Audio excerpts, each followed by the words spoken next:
Emma's Universe podcast. Where do we go from here? Where do we go from here? Emma's Universe podcast. Where do we go from here? Where do we go from here?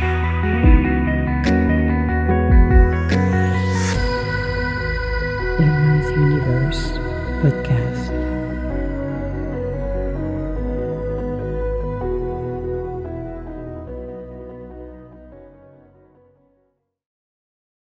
Hello and welcome to Emma's podcast. So, in today's podcast, we're going to be talking about redefining strengths and the silent power of vulnerability.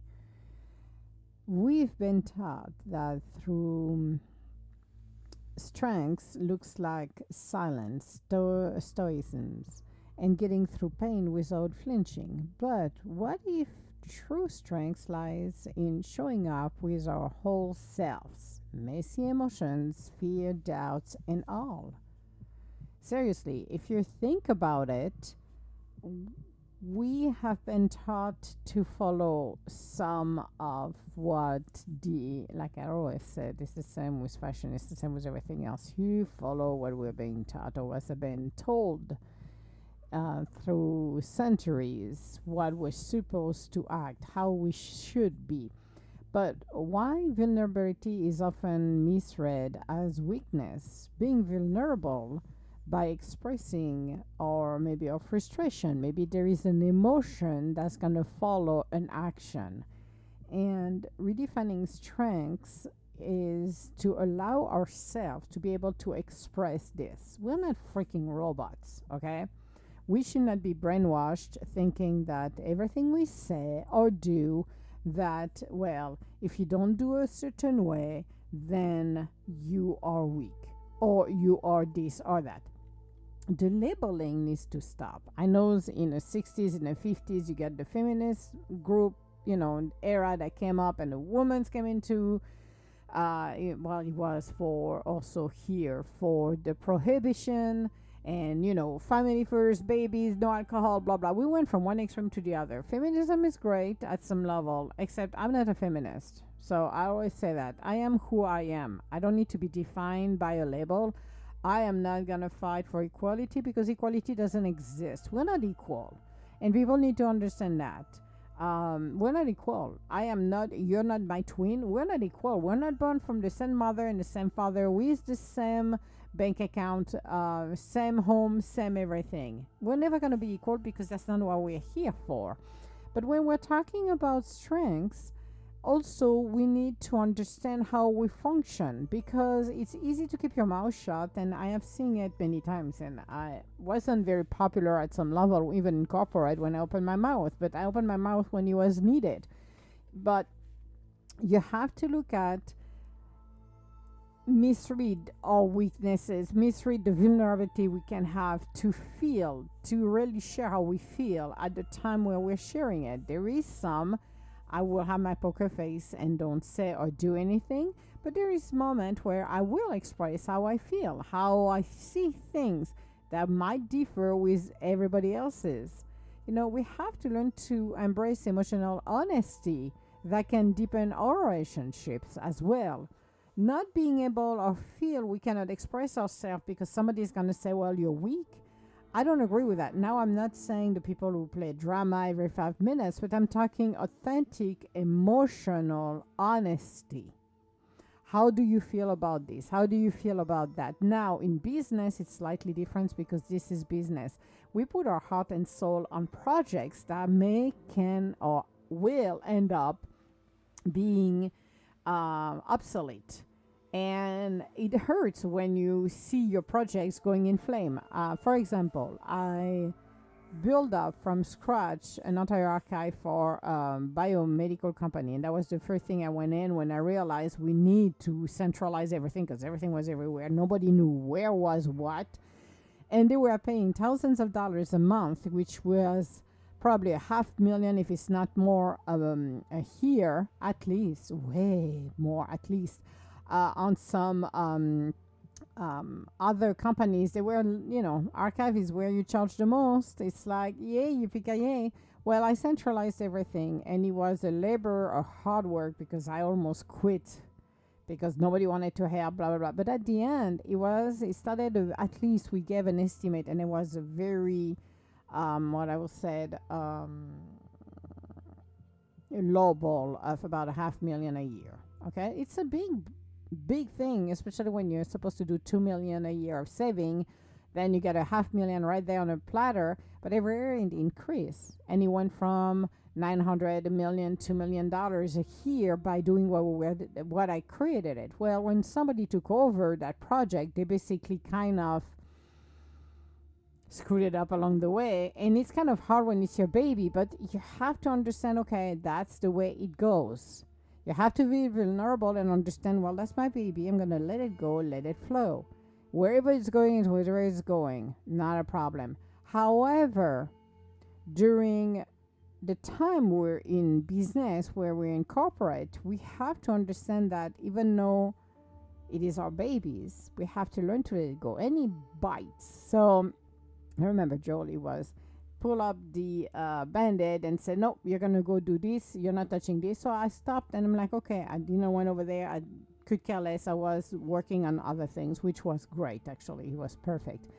But in life, you have to embrace your emotional honesty. If you sit down and you're in a relationship with somebody and things do not go well, instead of keeping your jaw locked and be upset, then you need to sit down and express yourself by saying the point. Now, you're gonna do it in an emotional way, but do it in a way that the person understand, meaning, okay, this is, somebody maybe did not show up. They were supposed to show up, and you were supposed to meet, and that person didn't bother to show up or was late. Then that's a time to sit down and say, okay, we got a situation here. I was expecting you here. You never showed up. You did not give a sign of life, blah, blah, blah. So you need to really put your foot down, set up your boundaries, but you need to express yourself. Listening to people deflecting on others and keeping our mouth shut, not at all. As I said, in corporate, people didn't like me because I would open my mouth when it was needed to open my mouth. And when people were doing these kind of games, I never played that game. I don't have time for it. So you need to embrace your emotional honesty, and you need to be honest. I have seen it many times in corporate when I saw people, even president companies, they were doing their own thing, and I don't agree with what they're doing, and they went and hit the wall afterward. But I said, you know what? This is my perspective. You do whatever you want, but those are my thoughts. You're the one who take the decision at the end of the day. But this should be done this. They did the total opposite, and it went and bite them in the rear end. I didn't went back in the office and say, ha, ha, ha, because I did not care. At that point, I said, you made the decision. So passing down that information to someone and said, this is what this, and that, and said, it's in your hands after that. The way you behave at the end of the day, it is yours, not mine. You take the decision. We cannot force anything into people, the way we would like to see it happening, but we can at least express our discontent about what's going on. Also, setting up our own boundaries, because we need to understand if this is a pattern or not. There is a thing happening, and people do it knowingly or unknowingly. If it's unknowingly, we're bringing a pattern up to the surface. If they continue to do it, then they do it knowingly at that point. And I have seen it too many times when I was dealing with narcissist, where they wanted to ruin the evening. And I remember I had an event to attend, and that individual wasn't ready. And I said, you got 5 minutes and I'm gonna go. I sat in a car. I waited for 5 minutes. The person did not show up, so I just texted that person. He was in the house, and I said, I'm leaving. And I left. The guy showed up 2.5 hour or an hour and a half later. He was conniving and doing things on the side, but that's fine. But I did not stop what I was doing. Did I appreciate it? Not at all. Did we have a conversation at the end? Yes, but at the end of the day, he's not part of my life anymore either. We can express ourselves in a way that is not weakness. Now, if we are like a drama queen and every single thing has to be blow up out of proportion, that at this point needs to be resolved, because that's more a pattern of manipulation. But I'm talking honestly to embracing our emotional honesty and being able to share it as well. Personal moment where vulnerability become your superpower as well, because if you embrace what you do, if you feel that at this moment I'm going to make myself vulnerable, but I'm going to say what I got to say, do what I got to do, that really becomes who you are. You're not being manipulated anymore. You're not being silent anymore. It doesn't need you need to scream and shout, because you can express yourself without screaming and yelling. But the courage it takes to ask for help as well, and why that's a leadership trait. So the vulnerability to become your superpower is to understand how you work, how understand how people works. And those are the personal moments where you can really embrace when you take the courage to also ask for help. Because when you look at where you are in your life and you feel that you're not where you need to be, or you're hitting a wall, it takes time and it takes courage to really be there and just said, okay, I cannot move forward anymore. What do I need? I need a hand. And through my life as a kid, we learned to be self-reliant, self-sufficient, and I still do it because it's what I got taught to do. But that's a good thing, actually, to be a self-starter. But it came a point where I needed help, and instead than just hitting the wall, I came to the realization, and I said, you know what? It's time for me to reach out, because I need that help. And I did, actually. I reached out. I got the help I needed to be able to move forward and continue on my path. I needed that help. Being honest with ourselves. I think we need to be really honest, because being vulnerable is one thing. Keeping a shield around us is another thing, but being honest with our own self, this is really what defines who we are, and becoming more emotionally open in a guarded world, meaning you don't have, and that's where we see the extreme. I'm going to be honest with you. When you go on TikTok and you get people telling us everything, it's like, okay, honey, there is a point where we don't need to know all of the details. But if you want to really have the people surrounding you, not the rest of the world, but surrounding you, and lean on the people you can count on. And this is where you have to be honest, and this is where you have to lean on, not using them as a carpet, but leaning on your thoughts. How can I do this? How can I fill out the blanks? At the end of the day, you make the decision, but get people around, surround yourself people who have a perspective that is neutral as well, meaning they're not vested in your life as wanted to control everything and living your life through you, because that's a problem. That could be a problem and interference. But people who are neutral and love you for who you are, and really you can count on. So being able to lean on them and share your story and said, okay, I have this, I need you as my sounding board. What would you do if you were in my position? Honesty is one of the biggest things. Being vulnerable is another thing, but it's not a sign of weakness, because from time to time you need to open up in order to move on, in order to find resolution to a problem, to really be who you are. And keeping everything in, thinking that, oh, I'm a wall, I'm not going to express myself, is not your true self. So be yourself. My thing is, be yourself. If you really need help, and I'm saying help when it's not I have broken a nail and I'm in disarray, life is over. That's not what I'm talking about.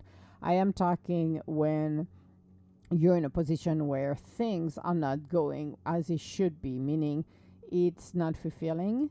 You feel that your boundaries have been um, basically disrespected, and really have people, and there is different way to do it.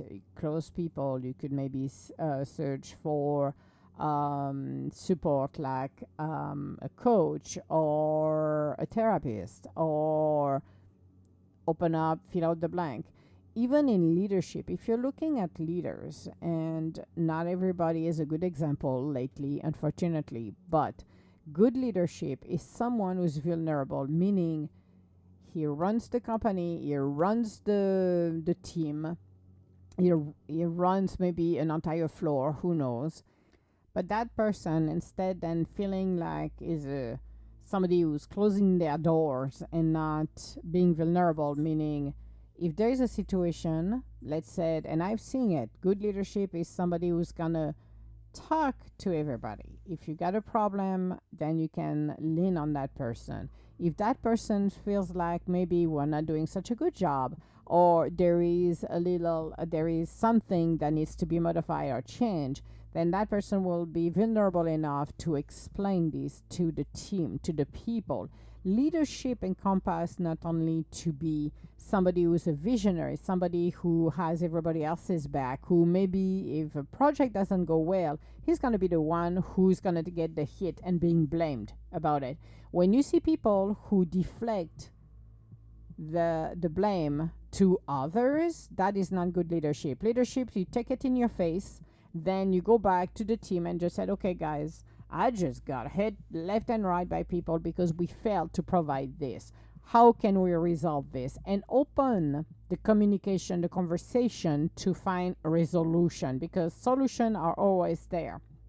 Being vulnerable is opening the doors to connect with others. So it's not having a meltdown and a screaming show going on. This is not what it's all about. It's about being able to go back to people and say, okay, I need your help. I need your support. We need to find a solution for this. Who has what? And not lean on one or two person. Take the entire group and brainstorm. This is what I love with agile style. Actually, I'm going to go back to the agile style. Is taking different people from different areas and having open communication so everybody can work together. This is what you could and should apply, because you're your own leader in your skin. You're the one leading your life, and it should be the same way. Approach this as the same way. If something doesn't work right, then you need to figure it out. Okay, this is not what I want to do. This is not what I want to experience. What else am I gonna do? How can I modify this and ask for support? Even the universe support, just as the universe. Hey, you over there upstairs having your cocktail? Fine. Time to go back down and help me find solution. People, way to improve where I'm at. I'm not having a great experience, so we're gonna modify it and make it a better experience. But you need to express yourself in a way that there is cohesion, not a meltdown. And it's difficult sometimes when you hit rock bottom or in the middle of the darkness of the abyss. You're like, holy crap, you don't know what's up and down. But if you take the moment to ground yourself and say, okay, this is not the direction I want. This is not the relationship I want with you. And if we cannot find the middle ground here, off you go. I don't have time for this. It maybe broke my heart for 5 minutes, but I'd rather have a broken heart for 5 minutes, heal my wounds, and walk away than continue in this toxic environment. You have to be in control of who you are, and that's mean expressing yourself. Somebody said to me, forgiveness is a sign of weakness. No, it's not. And I said that to that individuals, and I said it, and I said, no, it's not. Forgiveness is bringing back my powers. I don't want to be angry. I don't want to be resentful. I don't want to spew venom because I don't have the time for this. I just want peace and love in my life. That's how I want to roll it. Not full of anger and resentment because, oh, such and such, and it's like, no. Have you ever saw people who are that angry and soured to the world, how old they look? Seriously, how their energies are. Nobody wants to approach them. Why do I want to feel like that? I don't. I want a life of love, not a life of anger and resentment. Being able to express ourselves is not a sign of weakness. This is who we are. Now, I don't need to be shouting at the world at all. I don't have to justify every move I'm doing and I've got. Not at all. But being able to ask for help when needed, being able to express myself to others, and if I don't like what's going on, make the right changes in my life. And that's what we should all be doing. So think about a time when you got a situation that happens to you and you know, you had to do something. And sharing your truth isn't oversharing, it's brave. Now, again, don't go on TikTok and say, well, I couldn't get my this and that. No, we're talking about sharing your truth in the level of your life and in a more mindful way. That really brings the answer to your questions as well. But reaching out to people, being vulnerable, and sharing your truth is not a sign of weakness. Again, if you're somebody who would like more like a drama queen and everything turns into a meltdown when there is not, then that's a different situation. But I'm talking in general, people who really are not expressing who they are because they are afraid. And we need to break that cycle, because you should be able to express yourself in a way that if people don't like it, it's their prerogative, it's not yours.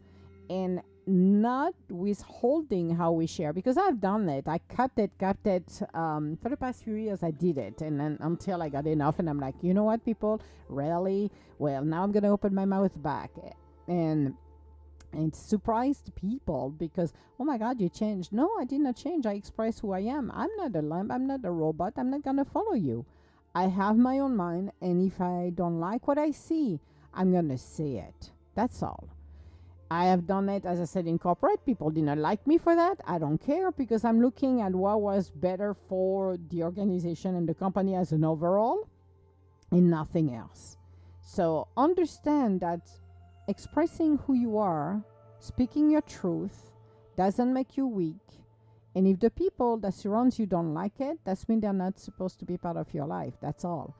If they welcome those feedback and understand who you are, that's great. Some will and some won't. Some will drop off your life when you become your true self. So embody who you truly are, because there is only one of you, not 10,000 robots. All my love, guys, and we'll talk to you later. Bye now.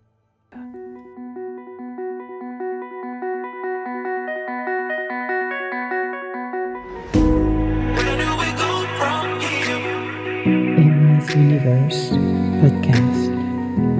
Where do we go from here? Where do we go from here? Where do we go from here?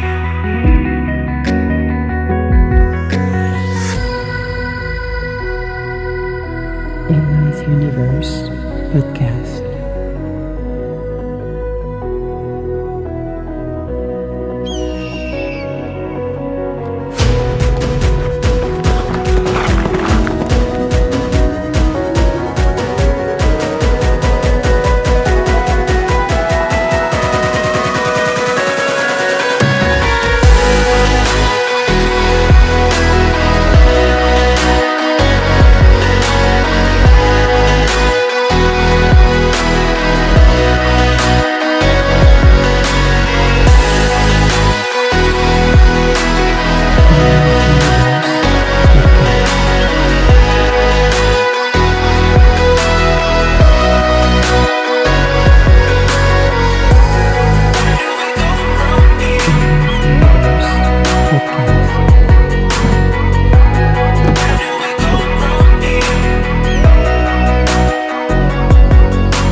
Universe Podcast.